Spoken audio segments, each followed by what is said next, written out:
Vous savez ce que tous les êtres humains normalement faits ont en commun? Une émotion qui se nomme l'anxiété, et qu'on a tendance à souvent voir comme quelque chose de douloureux, dont on doit se méfier.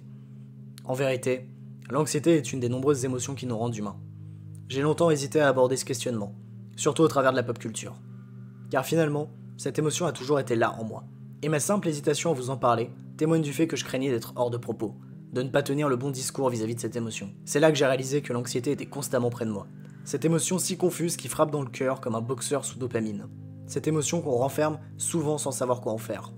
Alors on va en parler. Bienvenue dans Hors Pensée.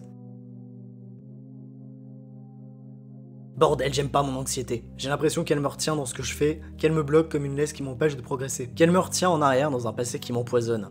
Pourtant, si je prends le temps d'y réfléchir, je me suis mis tout seul dans cette situation. Quand je compare au nombre d'œuvres qui traitent le sujet, ma vision de l'anxiété est tout de suite bien amendrée par le nombre de grands esprits ayant abordé ce sujet. On la trouve tant chez Fincher dans son Fight Club, que chez Tolkien dans son Hobbit.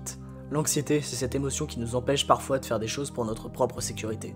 Mais ça reste avant tout une donnée interprétable, une variable qui ne fait que perturber notre manière de penser, du moins, c'est ce que j'ai souvent cru. J'ai trop combattu ce sentiment en essayant de me convaincre qu'il avait tort. Quand cette petite voix intérieure me disait que j'étais un raté, j'essayais de me persuader du contraire en regardant ce que j'avais accompli, mais c'était jamais assez.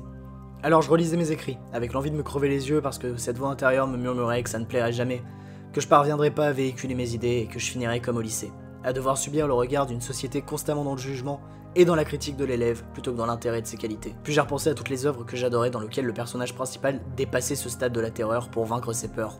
Matrix, Star Wars, Fight Club, Cyberpunk. J'ai réalisé que leur peur était souvent l'excuse qui leur permettait d'être courageux. Alors je me suis demandé ce qui m'empêchait de lutter contre mon anxiété.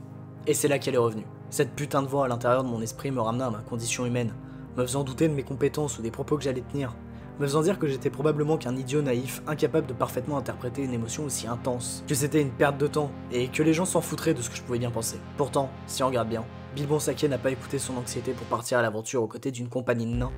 Neo n'a pas attendu de savoir ce que son cerveau en pensait pour prendre la pilule rouge. Et à l'inverse, V a dû être proche de la mort pour dépasser ses limites et ses craintes. Tyler a carrément dû affronter sa double personnalité pour dépasser ses limites.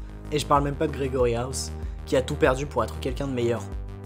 Alors finalement, est-ce que vaincre son anxiété, c'est simple ou un putain de combat perdu d'avance? Je savais pas quoi en penser, alors j'ai analysé. Je suis parti du postulat que j'avais mal abordé le sujet, que je n'avais pas compris les messages de ses œuvres, mais j'avais tort. En réalité, il n'y a aucun moyen de vaincre l'anxiété, parce que c'est une partie qu'on ne peut pas gagner. C'est là que je me suis souvenu de ce film moyen qui trône l'héritage. Je me suis souvenu de cette phrase, le meilleur moyen de gagner, c'est de ne pas jouer. J'avais tort. L'anxiété n'est pas une émotion indésirable. Elle fait partie de nous pour le meilleur, comme pour le pire. Au final, les héros des œuvres citées plus tôt deviennent meilleurs non pas en vainquant leurs peurs, mais en les embrassant, en acceptant le fait qu'ils étaient faillibles, effrayés, voire totalement dépassés par leur situation. Finalement, une fois qu'on se met à l'écoute de notre anxiété, on comprend enfin ce qu'on veut vraiment. Il faut parfois se montrer à l'écoute de nos émotions pour mieux les appréhender. Et c'est con à dire, mais pendant longtemps, j'ai fait tout l'inverse. Je pensais que mes émotions n'étaient pas le reflet de la personne totalement brisée que j'étais. J'étais persuadé que je n'avais aucune chance de me réparer, puis je me suis enfermé dans mon déni, à croire que de toute manière je méritais ce qui m'arrive. C'est en cherchant des réponses que j'ai compris que j'avais déjà toutes les clés. Les films comme Soul ou Vice Versa sont l'expression parfaite de nos nous intérieurs. Nous sommes des machines complexes, des êtres dotés de tellement d'émotions et de ressentis que chacun de nous est unique.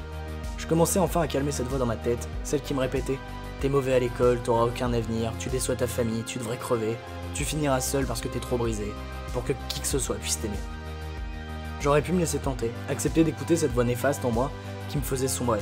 Mais plutôt que ça, j'ai essayé de voir comment les autres appréhendaient leur anxiété. Certains se noient dans l'alcool ou la drogue, parfois pour oublier. Les autres préfèrent combattre ou créer. Parce que, si j'y réfléchis bien, il n'y a pas une seule œuvre dont j'ai parlé sur cette chaîne qui ne parle pas de l'anxiété. Le tueur aborde sa crainte constante d'être un psychopathe sans cœur. V essaie juste de vaincre sa crainte de la mort.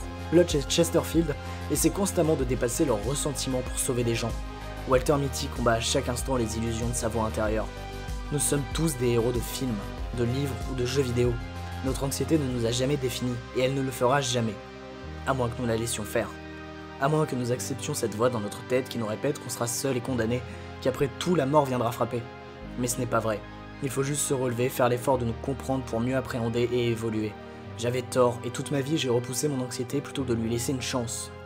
Elle nous protège, nous enseigne, et parfois nous aide à dépasser nos peurs.